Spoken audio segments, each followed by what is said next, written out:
Oke sobat, balik lagi di channel Wins Camera. Hari ini eksklusif banget videonya karena kita kedatangan sesuatu yang baru ya. Sesuatu yang lagi happeningnya di jagat maya kalau bisa dibilang. Hari ini kita akan membahas Canon EOS R3. Oke, buat kalian yang nggak tahu, EOS R3 ini adalah mirrorless terbarunya dari jajaran Canon nih. Jadi kita baru mendapatkannya, bisa dibilang sih lumayan telat juga ya, tapi nggak apa-apa. Oke, tanpa berlama-lama langsung aja kita masuk ke pembahasan mengenai si EOS R3 ini. Oke, jadi di depan kalian udah ada kameranya yang super ganteng gini gitu, bener-bener ganteng banget dan beda banget sama pendahulunya ya, kayak EOS R5 ataupun EOS R6.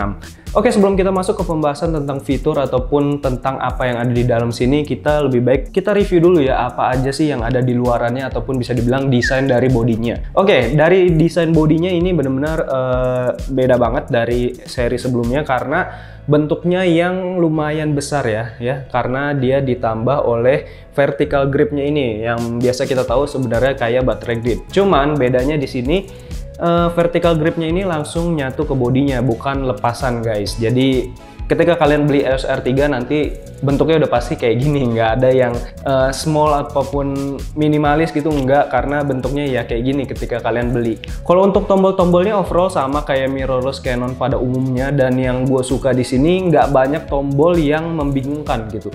Jadi seperti khasnya Canon lah ya, kalau kameranya itu dia tuh tetap simple dan mudah di ngertiin gitu. Oke, kalau dari segi bodinya itu aja ya untuk sekilas kita bisa jelasin ke kalian. Dan langsung aja kita masuk ke pembahasan tentang fitur-fitur apa aja yang ada di kamera ini. Oke, yang pertama kita akan membahas tentang sensornya nih teman-teman. Untuk sensor yang dipakai EOS R3 ini dia udah menggunakan image processor Digits X, dimana prosesor itu merupakan prosesor terbaru dari Canon yang dipakai juga di Canon 1DX Mark III. Dimana dengan 24 megapikselnya di sini itu udah menghasilkan gambar yang tajam dan cakep banget teman-teman. Oke, masih ngomongin sensor, jadi di kamera ini udah tersematkan atau dibilang teknologinya itu dengan stacking sensor, di mana stacking sensor itu merupakan gabungan antara mechanical shutter dan electronic shutter. Jadi kedua shutter tersebut tergabung dalam satu sensornya. Jadi kalian bisa tetap menghasilkan gambar melalui mechanical shutternya ataupun electronic shutternya. Kamera ini mampu menghasilkan gambar ataupun continuous shootingnya itu sampai 30 fps di electronic shutter. Sementara ketika kalian menggunakannya di mechanical shutter, kalian akan mendapatkan 12 fps untuk continuous shootingnya. Oke teman-teman, dimana continuous shootingnya ini menurut gua udah cukup banget ya kalau misalnya kalian ingin melakukannya untuk mengambil gambar-gambar yang bergerak cepat. Karena yang gua rasain 30 fps di sini bener-bener smooth banget. Jadi pas gue coba kemarin si EOS R3 ini untuk moto kegiatan sepeda balap, jadi gue coba nih 30 fps dan bener hasilnya itu bener-bener smooth banget. Ketika kalian preview lagi di kameranya itu bener-bener smooth banget guys, nggak ada gerakan yang patah tuh, nggak ada miss fokusnya. Itu yang gue suka dari continuous shootingnya si kamera ini.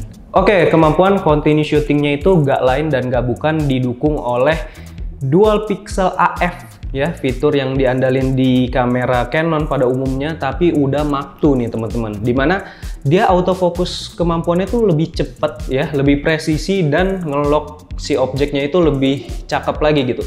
Jadi ketika kita ngelock objek yang ingin kita ambil, dia nggak lari-lari fokusnya teman-teman. Dan yang gue sukanya di kamera ini sudah ada AF yang bisa melacak, ya pastinya bisa melacak orang ya ataupun subjek manusia, bisa meng-track juga binatang. Nah, yang barunya itu adalah di kamera ini bisa men-track kendaraan teman-teman ya, vehicle ya. Dimana AF-nya itu dia bisa mengunci kendaraan yang lewat. Misalnya kalian ingin memfoto motor gitu ya ataupun mobil, jadi dia langsung mencari fokusnya itu ke kendaraan yang lewat. Kalau kita pakai helm gitu ya, orangnya misalnya dia naik motor pakai helm, kadang kita susah cari fokusnya kalau untuk mengincar subjek si manusianya. Kadang kan miss gitu karena matanya nggak kelihatan lah atau apa. Tapi dengan menggunakan AF tracking si vehicle-nya ini, kalian bisa mendapatkan fokus tetap pada kendaraannya, jadi nggak takut nih miss fokus lagi. Oke, dan kabar baiknya adalah dengan viewfinder yang barunya ini ya, Canon EOS R3 itu bisa menentukan fokus dengan eye control AF. Apa sih eye control AF? Jadi kalian itu bisa menentukan fokus dengan hanya menggerakkan bola mata kalian. Contohnya seperti yang gue lakuin kemarin pada dokumentasi sepedaan ya. Jadi kan kadang kan sepedaan itu ada beberapa orang dalam satu frame. Misalnya ada orang satu, orang dua, bahkan ada orang tiga. Kita misalnya gerakin ke orang pertama. Nah dia fokusnya langsung ke orang pertama, dan ketika kita membutuhkannya untuk fokus ke orang kedua, tinggal gerakin lagi ke orang kedua, dia langsung fokus ke orang yang kedua. Nah ini merupakan fitur terbaru dari kamera Canon nih, yang bisa dibilang baru gue temuin di EOS R3 ini. Dan buat kalian pecinta foto yang dynamic range-nya ataupun yang color-nya itu deep banget dan pop up banget, nggak usah khawatir, karena di kamera ini bisa memfoto dengan 10 bit ya untuk ketebalan warnanya, dan kalian bisa mengaturnya di HDR mode. Jadi kalian akan mendapatkan foto yang lebih tajam dan warnanya lebih pop up atau keluar lebih dari yang sebelumnya. Oke, kita masih ngomongin fokus. Untuk AF fokusnya kalian bisa menentukannya dengan menggunakan joystick. Jadi di belakang ini ada joystick. Di bagian sebelah tombol perekaman ini adalah joystick touchscreen ya. Ini merupakan hal yang keren juga. Jadi kalian bisa menentukan objek ataupun titik fokus dengan hanya menggunakan si joysticknya ini. Dan pengoperasiannya benar-benar gampang banget ya, karena ini touchscreen. Jadi kalian bisa geser-geser sesuai keinginan kalian dan benar-benar sensitif banget nih. Padahal ini tombol kan. Biasa kita tahu untuk menentukan titik fokus kita menggunakan si layar yang udah touchscreen, tinggal di touch aja bagian yang mau fokus. Tapi kayaknya itu terlalu lama dan memakan waktu, jadi mungkin si Canon memikirkannya untuk menanamkan fitur joystick yang bisa touchscreen ini. Oke, next, setelah kita membicarakan tentang kemampuan si R3 ini dalam foto, sekarang kita berpindah ke bagian video. Untuk bagian videonya, resolusi yang bisa dihasilkan oleh kamera ini adalah sebesar 6K 60 fps, di mana formatnya itu adalah format RAW ya. Ini sangat memudahkan kalian untuk grading ulang.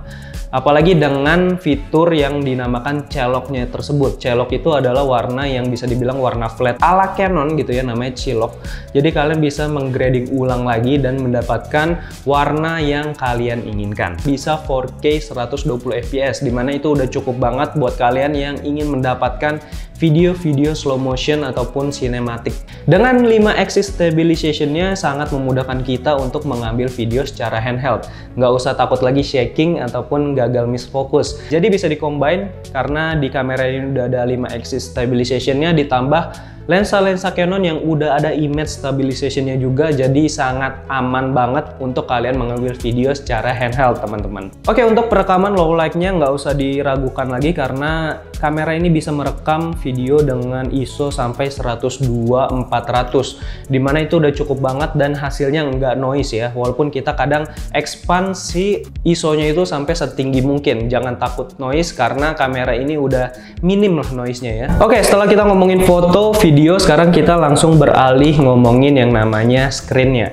Jadi di sini screen-nya udah menggunakan 3 inci screen yang udah full touchscreen, teman-teman. Jadi kalian bisa ngatur untuk titik fokus, untuk ngatur ISO segala macam mode kamera langsung touch aja. Dan yang terlebih spesialnya lagi karena ini udah vari angle screen. Jadi kalian bisa memutar si layarnya ini sampai 180 derajat. Jadi kalian ketika ingin melakukan perekaman ataupun foto yang angle-angle-nya susah, kadang mesti di bawah ataupun di bagian atas ya, low angle ataupun di high angle, nggak usah khawatir lagi karena si layarnya ini udah bisa diputer-puter, teman-teman. Oke, yang paling gua rasain dari EOS R3 ini adalah bobotnya yang bisa dibilang cukup ringan. Walaupun dia ada tambahan si vertical gripnya ini, dan gua rasain nggak gitu berat. Apalagi ditambahin lensa yang bisa dibilang lensanya juga udah cukup berat ya. Ditambah dengan bodinya si R3 ini, masih enjoy aja gue pegang di sini ya. Dan ini sangat membantu banget si vertical gripnya ketika kita menggunakannya untuk mode portrait. Jadi nggak usah kita capek-capek kayak gini tangannya kan. Tinggal kita putar aja dan pindahin tangan kita ke tombol shutter yang ada di vertical gripnya. Karena bobotnya yang ringan ini, kemarin pas gue coba untuk foto sepedaan itu gue bisa foto dengan menggunakan satu tangan aja. Jadi AF-nya udah cakep banget ya, autofocusnya udah cakep banget, terus tracking fokusnya udah cakep banget ya, apalagi ditambahin vertical grip gini, jadi kalian bisa memfoto dengan hanya menggunakan satu tangan aja, dan itu merupakan hal yang memudahkan kita para fotografer nih, teman-teman. Oke, sebagai kesimpulan, setelah gua tes kamera ini dalam beberapa hari, kita tes untuk performanya, kita tes untuk fiturnya, kita tes segala macamnya lah. Pokoknya yang ada di R3 ini gue merasakan puas banget. Dimana dengan AF-nya yang super cepat dan presisi itu sangat memudahkan gue banget. Karena AF-nya yang cepat itu gue bisa mengganti AF dengan cepat juga. Dan bisa mendapatkan foto yang lebih presisi dan yang fokusnya itu tajam banget. Oke, dan selanjutnya yang gue suka dari R3 ini adalah vertical gripnya. Karena honestly gitu ya, gue fotografer yang suka banget foto potret. Nggak usah capek-capek untuk naruh tangan gue kayak gini, tapi dengan kayak gini aja gue udah bisa ngatur dan bisa memfoto objeknya itu dengan mode potret. Oke, dengan fitur yang namanya vertical mode di dalam kamera ini, ketika kita merubah posisinya menjadi potret, itu foto ataupun videonya udah jadi potret teman-teman. Jadi nggak usah kita edit lagi di komputer untuk diputer nih frame-nya biar jadi potret dari landscape. Dan terima kasih untuk Canon Indonesia udah minjemin kamera ini, kamera keren ini ke kita untuk kita review dan kita tes secara langsung. Oke, setahu gue untuk kamera ini masih dilakukan pre-order, dimana harga pre-ordernya itu lumayan beda jauh. Nggak beda jauh-jauh banget sih, tapi lumayan bedanya dari harga aslinya ataupun harga sebelum diskonnya. Jadi buruan buat kalian yang ingin memiliki kamera ini, dan ya gue tahu sih dengan harga segitu mungkin hanya beberapa orang yang bisa memilikinya, tapi tenang aja, dengan harga segitu kalian bisa mendapatkan fitur yang udah oke dan cakep banget. Oke, thank you banget yang udah nonton video ini dari awal sampai selesai, dan semoga bermanfaat ya apa yang gue jelasin hari ini.